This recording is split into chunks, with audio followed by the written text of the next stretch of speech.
à chacun. Avant que vous passiez les 30 prochaines minutes à vous poser la question c'est quoi comme accent qu'il a, je vais vous dire c'est un mélange de Suisse, de Belge, de Québécois et d'Acadien. Et je suis prêt à justifier chacune de ces réponses. Mais voilà, j'espère que vous allez bien me comprendre et certainement que la parole de Dieu puisse être bien entendue dans nos cœurs ce matin. Je commencerai par une déclaration de foi du passage que nous allons lire ce matin. Certainement, cet homme était le Fils de Dieu. Certainement, cet homme était le Fils de Dieu. Cette déclaration de foi, elle est faite par un soldat romain. Il est dit de lui que c'était un officier romain, un centurion ou un centenier, dépendamment de la traduction de la Bible que l'on a, ce qui serait l'équivalent dans nos armées modernes d'un capitaine, un capitaine d'infanterie. Et ce que l'on peut certainement dire de ce personnage-là, c'est qu'un capitaine d'infanterie, c'est un dur à cuire. C'est pas quelqu'un qui est facilement impressionnable. C'est pas un sentimental. C'est pas un grand romantique. Et pourtant, il va arriver à un point dans sa vie, un certain événement, alors qu'il est en train de présider à la crucifixion de Jésus-Christ. Il va arriver un moment que devant les événements qui se déroulent sous ses yeux, il va faire cette déclaration de foi. Cet homme était vraiment le Fils de Dieu. Et c'est ce passage que je vous invite à relire dans l'évangile de Matthieu au chapitre 27. Évangile de Matthieu au chapitre 27 à partir du verset 50.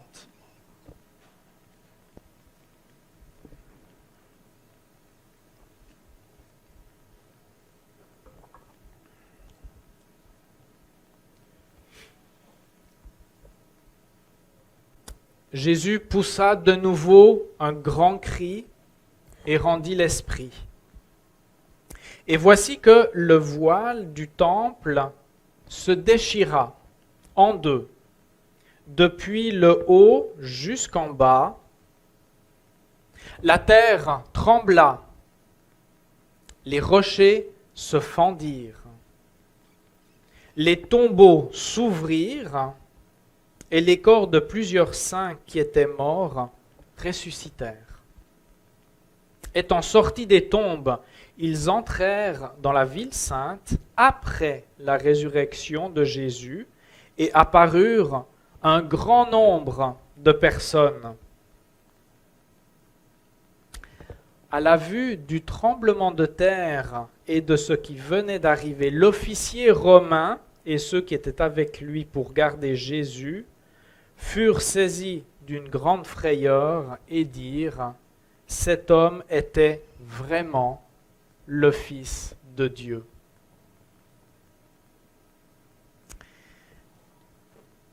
Alors ce texte, nous le connaissons, nous l'avons déjà lu, et j'ai pris vraiment plaisir à retourner, parce que j'étais un petit peu curieux en relisant ça. Je me disais, c'est quand même assez particulier cette histoire de tombeaux qui s'ouvrent et de morts qui ressuscitent et qui rentrent dans la ville 3 jours plus tard. Il y avait un petit côté curieux que je voulais creuser ça, essayer d'en savoir plus. Mais on va aller verset par verset. Et premièrement, c'était de constater qu'il y a des choses que l'évangile de Matthieu, de Marc et de Luc rapportent. Et par exemple, le fait que Jésus pousse un cri, rend l'esprit, bien ça c'est quelque chose que l'on retrouve dans ces 3 évangiles. Le fait que le voile se déchire est aussi rapporté par Matthieu et par Marc.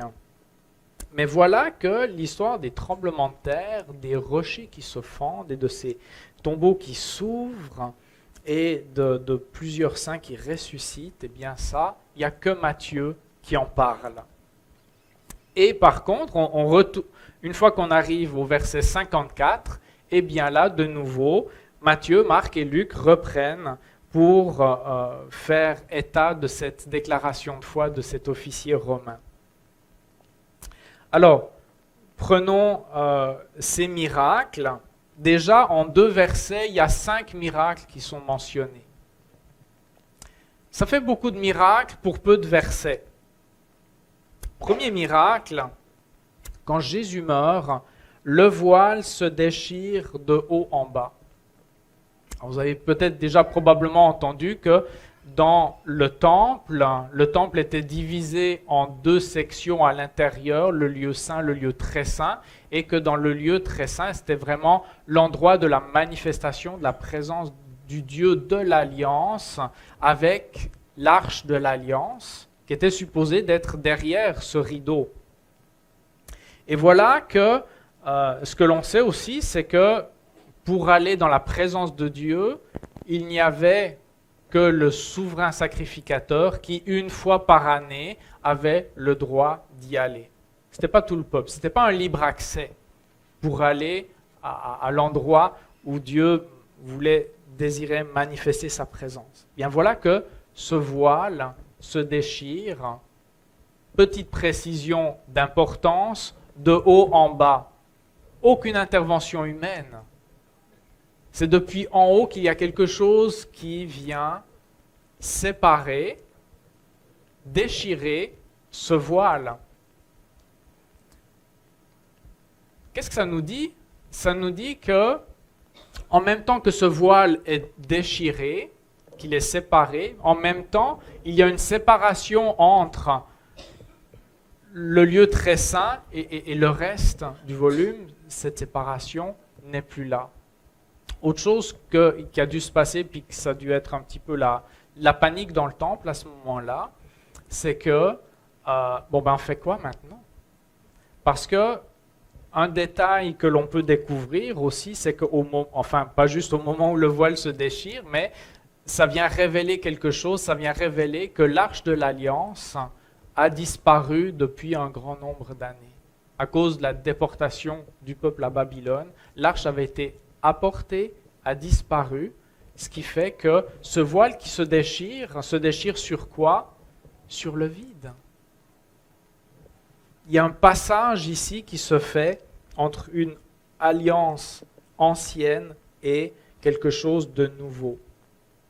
Donc, première chose que l'on peut voir, le voile se déchire en 2, de haut jusqu'en bas, et nous montre que ce qui était jusque-là séparé ne l'est plus. Se déchirer. Ce mot, je trouvais qu'il était important et vous allez comprendre pourquoi. Parce que se déchirer, on va le dire volontiers pour un voile, on va le dire pour une feuille de papier. On pourrait le dire, et comme dans les évangiles, le mot qui est utilisé pour se déchirer est utilisé pour dire que le ciel s'est déchiré au-dessus de Jésus à son baptême et que l'Esprit est descendu sur lui sous la forme d'une colombe. On utilise aussi le verbe se déchirer pour parler d'un filet de pêche qui est trop rempli de poissons et que si on fait n'importe quoi avec ça, si on ne prend pas bien garde, il va se déchirer. Jésus utilise ce même mot pour parler de 2 morceaux de tissu, un neuf et un vieux. Et si on essaie de les mettre ensemble et de les coudre ensemble, qu'est-ce que ça va faire? Ça va déchirer. Ce mot est aussi utilisé quand, à la crucifixion, les soldats qui sont là voient les habits, la tunique de Jésus, et il est dit qu'elle était faite en un seul morceau et qu'ils ne voulaient pas la déchirer. Alors ils l'ont tirée au sort. Pourquoi je m'arrête à ce mot déchirer? C'est parce qu'on comprend facilement que le mot déchirer, c'est plutôt utilisé pour quelque chose qui est relativement mou, flexible, un tissu. Alors retenons ça dans notre tête. Donc le voile se déchire. Premier miracle. Deuxième miracle, la terre tremble. Alors, ce n'est pas le premier tremblement de terre de l'histoire de l'humanité, ce n'est pas le dernier non plus, mais peut-être que, verset 54, à la vue du tremblement de terre et d'autres choses qui venaient d'arriver, mais qu'un tremblement de terre arrive exactement au moment où un homme qui est mis en croix pousse un grand cri et rend l'esprit, ça c'était quelque chose qui a quand même dû impressionner les témoins de la scène. La terre qui tremble. Pourquoi est-ce que c'est impressionnant? Avez-vous déjà vécu des tremblements de terre? Oui? Est-ce que c'est impressionnant? Pas juste le fait qu'il y a tout qui bouge, mais aussi le bruit que ça fait. Moi j'étais à un tremblement de terre et le bruit qui venait d'en dessous et qui était vraiment un bruit profond et grave. Et là, on se dit qu'est-ce que c'est? Et c'est sûr que si après il y a tout qui se met à bouger, très impressionnant. Pourquoi c'est impressionnant? Parce que la terre, c'est pas supposé bouger. On a construit toutes nos affaires en se disant, ben quand même, on veut des fondations qui sont solides, on veut être sur du roc, c'est pas supposé se déplacer, c'est pas supposé être en train de se balancer à gauche, à droite, donc quand ça arrive, c'est vraiment impressionnant. Quand on parle de la terre, on est supposé être sur du solide, sur un fondement, sur de l'inébranlable. Comparons avec la mer et l'océan. Là, on va être plutôt sur quelque chose qui bouge. Donc, voilà que ce qui n'est pas supposé bouger se met à bouger. Continue d'avancer dans ce verset 51. Les rochers se fendirent. Comment c'est traduit en français? Et c'est là que je reviens à mon histoire de déchirer tout à l'heure. Le grec, Matthieu, choisit de dire « les rochers se déchirent ». Nous, on dirait se fendre, ben oui, pour quelque chose qui est solide, là je ne veux pas taper trop fort là-dessus, mais on va fendre un rocher, on va fendre une bûche, mais c'est comme si les rochers, si Dieu à ce moment-là était capable de dire « regarde, moi, un rocher le plus dur, je suis capable de le faire bouger. Je suis capable de le déchirer aussi facilement que si c'était du papier de soie. » Tout cela au moment où Jésus est en train de mourir, meurt sur la croix. Dieu est un Dieu tout-puissant. Et il peut même changer momentanément les choses qui tiennent ensemble. On pourrait dire, est-ce qu'il le fait? Comment est-ce que Dieu réalise des miracles? On ne sait pas trop, mais c'est quand même intéressant de se dire, en tout cas à ce moment-là, il y a des choses qui sont supposées être ensemble, et voilà qu'elles se mettent à bouger et à être séparées. Le voile se sépare, la terre bouge, les rochers sont déchirés. Est-ce que Dieu, qui a tout créé dans l'univers, est capable de jouer avec les molécules de cet univers? Est-ce que Dieu est capable, dans n'importe quelle molécule de l'infiniment petit, dans n'importe quelle molécule de l'univers qui est infiniment grand, de faire qu'est-ce qu'il veut? Ben, certainement. Certainement. Parce qu'il l'a créé et il le maintient et il le gouverne selon sa volonté. C'est intéressant de voir que, juste l'exemple de l'eau, combien de personnes est-ce que vous connaissez dans la Bible qui ont marché sur l'eau?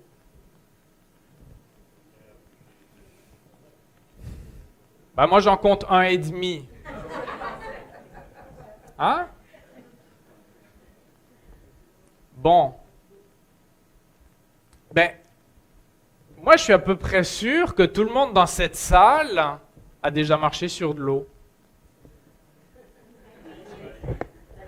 Vrai ou pas vrai? Hein?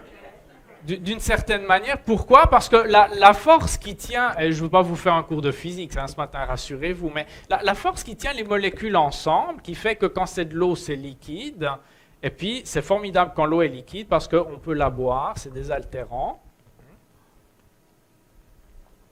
Mais quand à cause de la température, eh bien, les molécules deviennent de plus en plus proches, ça devient solide, là ça nous permet de marcher dessus, de glisser dessus, c'est de la glace.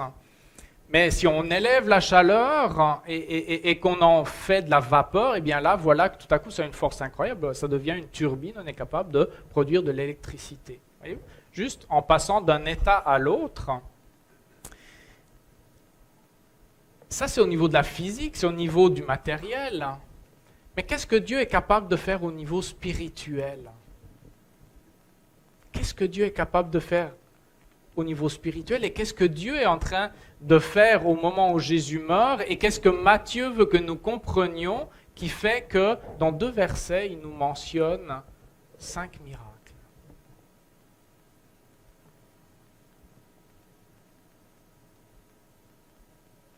Continuons dans notre lecture, verset 52. Les tombeaux s'ouvrirent, 4e miracle. Et le corps de plusieurs saints qui étaient morts ressuscitèrent. 5e miracle. Les tombeaux s'ouvrent, oui, mais pas tous, seulement certains. Des morts ressuscitent, oui, mais pas tous, seulement certains. Et sur quelle base? Eh bien finalement, la Bible n'en dit vraiment pas grand-chose. C'est quand même, moi ça m'a un petit peu frustré, parce que je me suis dit, plusieurs saints qui ressuscitent et 3 jours après rentrent dans la ville sainte et il y a un grand nombre de personnes qui les voient et on n'en sait rien, on n'en sait rien de plus. Alors que pour Lazare, qui a aussi une résurrection, il y en a des versets, hein, et on en trouve des détails. Là, rien du tout. Mais parce que l'intention de Matthieu n'est pas de faire pointer vers le miracle, mais vers celui qui fait les miracles. Et les réponses qu'on voudrait trouver à notre curiosité, c'est peut-être de ne pas remplir les blancs que la Bible laisse en blanc. Ce n'est pas à nous d'aller remplir ça. Mais par contre, de comprendre pourquoi Matthieu parle de ça. Vers quoi il pointe? Vers quoi est-ce qu'il veut que nous attachions notre attention? Vers quoi est-ce qu'il désire que nous regardions? Bien, premièrement, quelque chose que l'on peut dire, c'est qu'ils sont décrits comme des saints. Et dans toute la Bible, il n'y a qu'une façon d'être considéré comme saint, comme juste. Eh bien, c'est par la foi.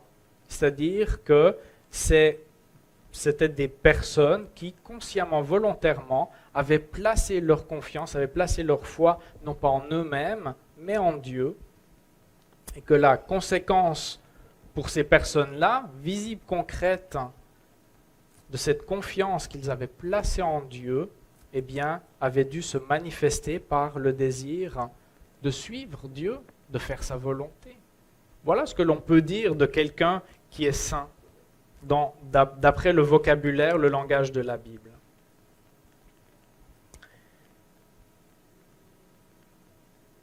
Creuser plus loin, puis vouloir donner d'autres explications à la parole de Dieu, ici, ça serait un petit peu hasardeux, puis je n'irai pas dans cette direction-là. Parce que finalement, Matthieu est très sobre dans la description qu'il fait. Mais ne manquons pas la finale, parce qu'il en arrive à ceci, au verset 54. À la vue du tremblement de terre et de ce qui venait d'arriver, l'officier romain et tous ceux qui étaient avec lui pour garder Jésus furent saisis d'une grande frayeur et dirent « Cet homme était vraiment le Fils de Dieu. » Alors ces miracles, quel sens leur donner? Est-ce que ce sont les miracles que nous devons rechercher, peut-être rechercher à reproduire. Certainement pas. Christ est mort une fois pour toutes et c'était très circonstanciel. Autre chose que l'on peut dire, eh bien, c'est que, par exemple, pour ces personnes qui sont ressuscitées, qui sont rentrées dans Jérusalem, eh bien, il y a eu un grand nombre de témoins qui les ont vus, qui les ont aperçus. Une fois que Matthieu a rédigé son évangile, il n'y a personne qui a protesté en disant non, mais tu racontes n'importe quoi, non, parce qu'un grand nombre de personnes les avaient vus, donc, mais voilà.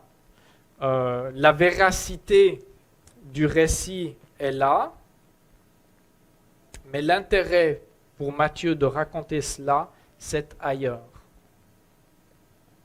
Alors reprenons du début. Dieu déchire le voile, les rochers, la terre tremble. Et voilà qu'en déchirant certaines choses, en séparant certaines choses, eh bien, ça permet à d'autres choses qui étaient séparées de revenir ensemble.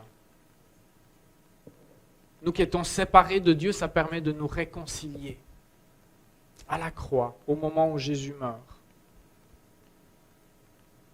Et finalement, le signe très fort qui est donné et que Matthieu choisit de nous décrire ici, des morts qui ressuscitent, mais quand on meurt, est-ce qu'il y a une plus belle image qu'il y a tout qui se décompose, il y a tout qui se sépare, hein, notre corps, notre âme, notre esprit, nos molécules, nos organes.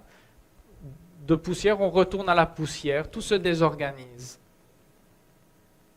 Et au moment où Jésus meurt, à la croix, eh bien Dieu rend possible l'impossible de prendre des choses qui étaient séparées, de leur redonner la vie en les replaçant ensemble.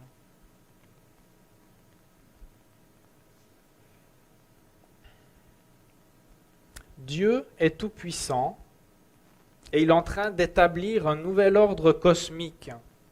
Et on voit ici des signes de transformation extrêmement forts, comme le voile du temple qui se déchire, hein, vraiment la symbolique est extrêmement forte, et des morts qui ressuscitent, c'est aussi très fort. Des signes de réconciliation.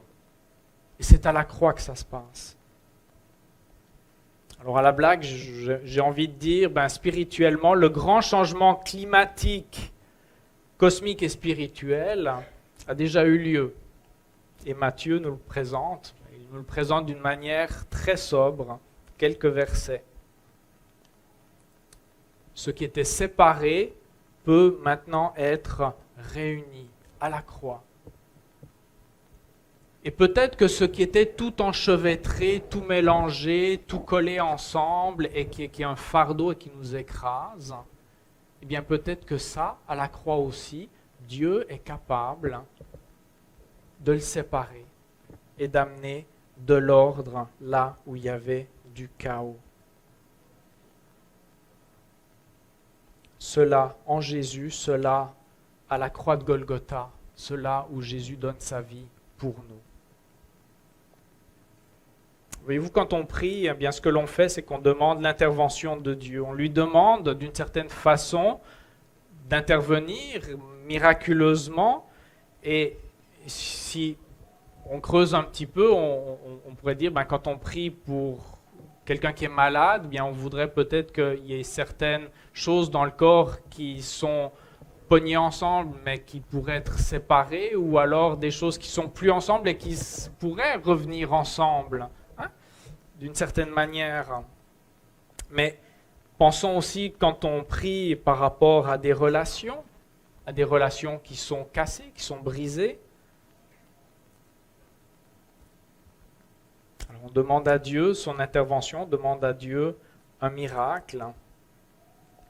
Et parfois on demande à Dieu de faire bouger quelque chose qui nous semble tellement solide, c'est immuable, c'est quelque chose, ça ne bougera jamais. Comme la terre, qui ne tremble pas souvent. Parfois, on a l'impression que dans notre vie, il y a un énorme rocher qui est là, qui pèse, qui prend toute la vue. qu'est-ce que Dieu va pouvoir en faire? Est-ce que Dieu pourrait venir et simplement, comme une feuille de papier, le déchirer?